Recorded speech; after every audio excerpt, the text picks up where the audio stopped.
आज की स्टोरी का नाम है the fox and the stork.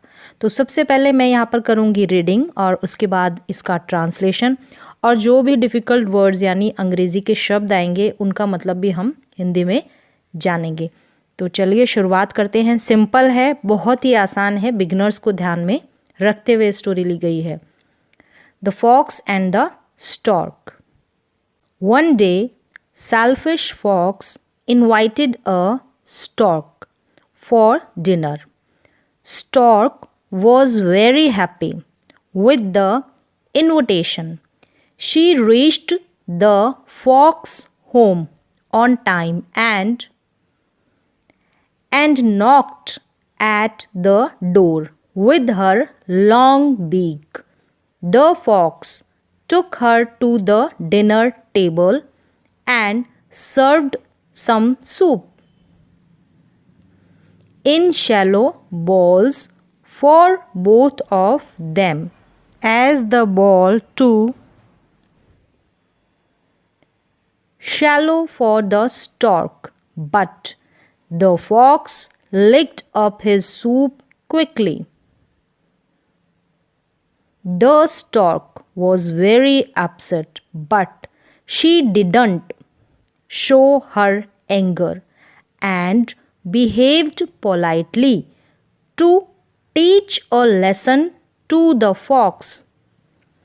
She then invited him for dinner the next day. She too served soup, but this time the soup served in 2 tall jugs. The stork devoured the soup from her jug, but the fox couldn't drink any of it because of his narrow neck. The fox realized his mistake and went home famished. Moral: a selfish act backfires sooner and later. अब आगे हम इसका translation करेंगे और साथ ही साथ जो कुछ कठिन शब्द हैं अंग्रेज़ी के उनका मीनिंग भी जानेंगे। तो यहाँ पर स्टोरी का नाम है the fox and the stork. Fox मतलब होता है लोमड़ी और स्टॉर्क मतलब होता है सारस। लोमड़ी और सारस। वन डे, वन मतलब एक, डे दिन, एक दिन।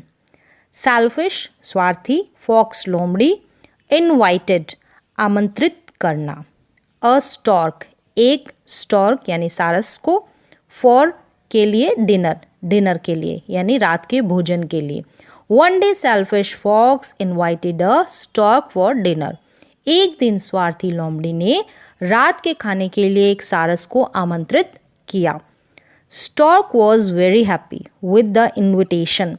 Stork जो था was मतलब था, very बहुत, happy खुश, with से the invitation जो निमंत्रण दिया गया था उसके लिए। तो stork यानी सारस निमंत्रण से बहुत खुश था। She कौन? Stork सारस। Reached पहुंचा the fox home fox के घर। सारस निमंत्रण से बहुत खुश था, वह समय पर लोमड़ी के घर पहुंचा।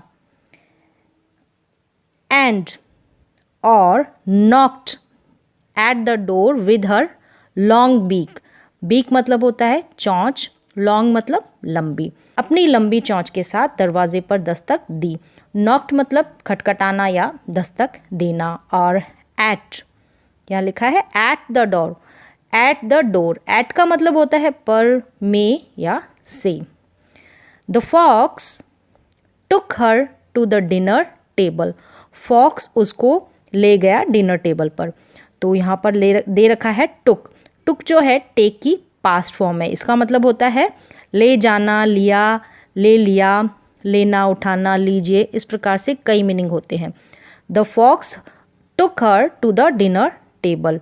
लोमड़ी उसे खाने की मेज पर ले गई। तो यहाँ पर टुक का मतलब है ले जाना।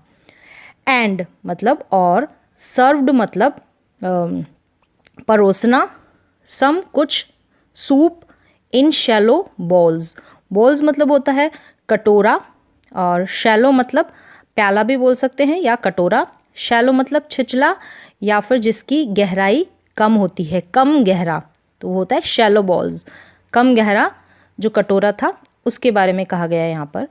मतलब उन दोनों के लिए छिछले कटोरा, या फिर मतलब उन दोनों के लिए कम गहरे कटोरे में, जिसकी गहराई कम थी, उस कटोरे में कुछ यानी सम सूप परोसा मतलब सर्व किया। एज मतलब है जैसा कि, the bowl too shallow, shallow मतलब कि कम गहरा था, किसके लिए, फॉर द स्ट्रोक, जैसा कि कटोरा सारस के लिए भी बहुत कम गहरा था, गहराई कम थी उसकी। But the fox licked up his soup quickly, जल्दी से, लिक्ड अप मतलब चाटना, लेकिन लोमड़ी ने उसका सूप जल्दी से पी लिया। हिज का मतलब उसका, उसकी, तो यहाँ पे है उसका। The stork was very upset, जो स्टॉर्क था वो क्या था, बहुत परेशान था। अपसेट मतलब परेशान। बट मतलब लेकिन, she didn't show her anger, show मतलब दिखाना या प्रदर्शित करना, हर यानी उसका, उसका क्या, एंगर गुस्सा, उसने अपना गुस्सा नहीं दिखाया। एंड और बिहेव्ड पोलाइटली, और उसने शिष्टतापूर्वक कह सकते हैं पोलाइटली, या फिर विनम्रतापूर्वक, विनम्रता से व्यवहार किया। To teach a lesson to the fox, teach मतलब सिखाना, लेसन मतलब यहाँ पे पाठ नहीं है, सबक, मतलब कि लोमड़ी को सबक सिखाने के लिए, to teach a lesson to the fox, she then invited him for dinner the next day. She then फिर उसने क्या किया, अगले दिन, नेक्स्ट डे अगले दिन, रात के खाने के लिए यानी कि डिनर के लिए उसको इनवाइट किया, आमंत्रित किया। उसने फिर उसे अगले दिन रात के खाने के लिए आमंत्रित किया। शी टू सर्व्ड सूप, अब उसने भी क्या किया, उसने भी सूप परोसा। बट लेकिन, दिस टाइम इस बार द सूप सर्व्ड, सूप किसमें परोसा, इन टू टॉल जग्स, लंबे जग के अंदर, लंबे 2 जग रखे उसके अंदर उसने सूप परोसा। The stork devoured the soup from her jug, devoured का मतलब उसने निगलना या फिर कह सकते हैं खा लिया। यहाँ पे उसने अपना, स्टॉर्क ने अपना जो सूप था उसको पी लिया, या कह सकते हैं खा लिया या फिर निगल लिया, फ्रॉम हर जग अपने जग से, बट उसके जग से। But the fox couldn't drink, लेकिन कुडंट मतलब नहीं कर सका, क्या नहीं कर सका, ड्रिंक यानी पी नहीं सका। एनी, एनी मतलब यहाँ पर है बिल्कुल भी नहीं पी सका। ऑफ इट, इट उस जग में से बिल्कुल भी नहीं पी सका। बिकॉज ऑफ हिज नैरो नेक, क्योंकि जो उसकी नेक थी वो क्या थी, नैरो थी, कह सकते हैं कि छोटी थी, संकरी थी। द फॉक्स रियलाइज्ड महसूस किया फॉक्स ने, हिज यानी उसकी मिस्टेक, जो उसकी गलती थी उसको रियलाइज किया। एंड वेंट होम फैमिश्ड, यहाँ पर फैमिश्ड का मतलब है भूखा, भूखा ही, वेंट मतलब गया, कहाँ गया, अपने घर, अपने घर भूखा ही गया। अब यहाँ पर मॉरल है, क्या है, अ सेल्फिश, सेल्फिश मतलब स्वार्थी, एक्ट मतलब कर्म या जो कृत्य आप करते हैं उसको कहते हैं काम या काज, उसको कहते हैं एक्ट। बैकफायर्स मतलब उसको जो भी आप काम करेंगे उसका उल्टा जवाब मिलना या उल्टा असर होना, चाहे वो सूनर मिले आपको, पहले मिले, एंड और लेटर बाद में, वो आपको जवाब ज़रूर मिलता है जो भी आप काम करते हैं। आज के लिए बस इतना ही, मिलते हैं एक और नए एजुकेशनल वीडियो के साथ, तब तक के लिए धन्यवाद।